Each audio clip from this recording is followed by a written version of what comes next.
राधा स्वामी जी। साखी, गलती और गुनाह। एक समय की बात है, एक छोटे से गांव में एक युवक रामनाथ रहता था। वह बहुत ही समझदार और ईमानदार था। उसकी माता पिता ने उसे बचपन से ही नौकरियों की बजाय गलतियों से सीखने की सीख दी थी।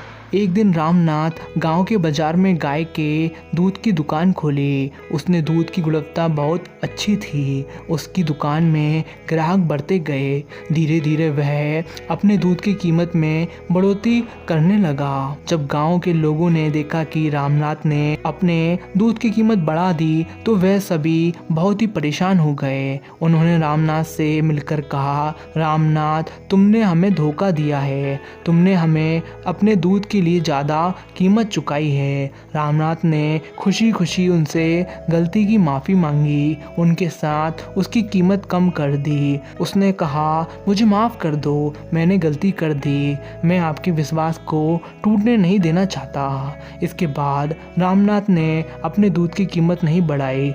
उसने अपनी ईमानदारी और सच्चाई से गांव के लोगों का दिल जीत लिया। उसकी दुकान में ग्राहकों की संख्या और भी बढ़ गई। वह गांव के लोगों का सम्मान प्राप्त करने लगा। एक दिन गांव के पुराने बाजार में बाजार मास्टर ने रामनाथ से कहा, रामनाथ, तुमने अपनी गलती को स्वीकार कर लिया और सही मार्ग पर चलने का निर्णय लिया। तुमने दिखाया कि गलती से सीखने और सुधारने का यह एक बड़ा कदम हो सकता है। रामनाथ ने मुस्कुराते हुए कहा, आपने सही कहा बाजार मास्टर, गलती करना मनुष्य का स्वभाव है, लेकिन उसे स्वीकार करना और सुधार करना भी महत्वपूर्ण है। इसके बाद रामनाथ ने अपनी दुकान के साथ अगले वर्षों में भी सच्चाई और ईमानदारी से काम किया और उसने गांव के लोगों का दिल जीता। उसकी साखी गांव में एक मिसाल बन गई। गलती को स्वीकार करना और सुधारना हमें उत्पत्ति की ओर ले जाता है।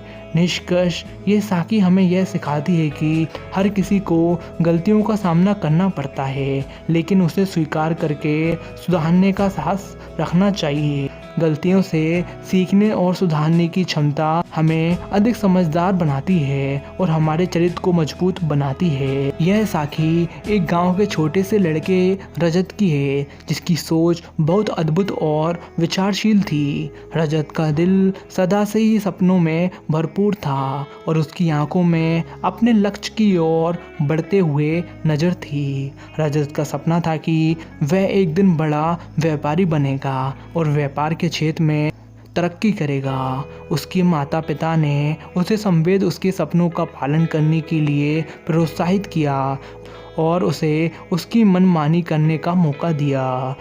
रजत ने स्कूल में पढ़ाई की और उसके बाद अध्याय के लिए शहर गया। वह अपने सपनों की पूरी दिशा में बढ़ते गए, लेकिन वह भूल गया कि समय बदलता रहता है और उसके सपने भी समय के साथ बदलते जा रहे थे। उसकी अध्ययन की यात्रा बहुत तेजी से बढ़ती गई और वह अपने लक्ष्य की दिशा में बढ़ता गया, लेकिन माता पिता की सेहत धीरे धीरे कमजोर होने लगी और उनका ध्यान रजत की ओर आकर्षित होने लगा। एक दिन रजत को अपने माता पिता की सेहत की चिंता होने लगी और उसने अपने सपनों के साथ कुछ समय बिताने का फैसला किया।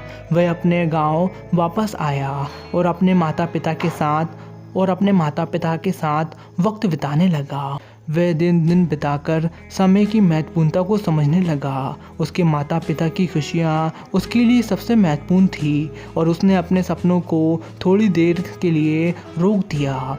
समय बीतने के साथ रजत की सोच में भी बदलाव आने लगा। उसे अपने परिवार के साथ वक्त बिताने में खुशी मिलने लगी और वह अपने सपनों को पूरी दिशा में बढ़ाने की जगह अपने परिवार के साथ समय बिताने का महत्व समझने लगा। समय के साथ उसके माता पिता की सेहत सुधरने लगी और उन्होंने अपने बच्चे के साथ अच्छे पल बिताने का आनंद लिया। रजत ने यह समझ लिया कि समय के साथ सभी चीज़ें बदलती रहती हैं और हमें उनके साथ चलने का तरीका बदलते समय के अनुसार ढूंढना चाहिए। निष्कर्ष, यह साखी हमें यह सीखने को मिलता है कि समय के साथ सभी चीज़ें बदलती रहती हैं और हमें भी उनके बदलाव का सम्मान करना पड़ता है, उन बदलाव का सामना करना पड़ता है। हमें अपने लक्ष्य की दिशा में बढ़ते रहना चाहिए, लेकिन साथ ही समय की महत्वपूर्णता को भी समझना चाहिए और अपने परिवार और अपने प्रियजनों के साथ समय बिताने में भी खुशी देखनी चाहिए। आशा करता हूँ ये साखी आप सभी को अच्छी लगी हो तो सभी तक ज़रूर शेयर करें। राधा स्वामी जी।